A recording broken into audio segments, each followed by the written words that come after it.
বর্তমান সরকার সব মত পথের মানুষের শান্তিপূর্ণ সহাবস্থানে বিশ্বাস করে বলে মন্তব্য করেছেন তথ্যমন্ত্রী জহিরুদ্দিন স্বপন।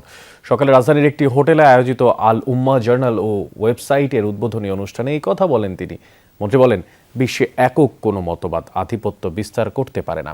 সবার যখন মত প্রকাশের অধিকার স্বাধীনতা প্রতিষ্ঠিত হয় তখনই সব ক্ষেত্রে ভারসাম্য বিরাজ করে।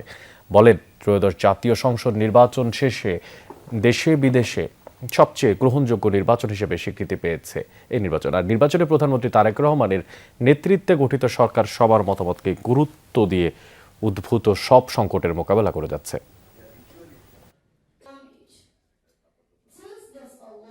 বৈচিত্র্যকে ধারণ করার নীতির সঙ্গে সামঞ্জস্যপূর্ণ যে যার জায়গা থেকে তার কথা বলবেন এবং আমরা সুস্থভাবে সেই কথাগুলিকে বিনিময় করব।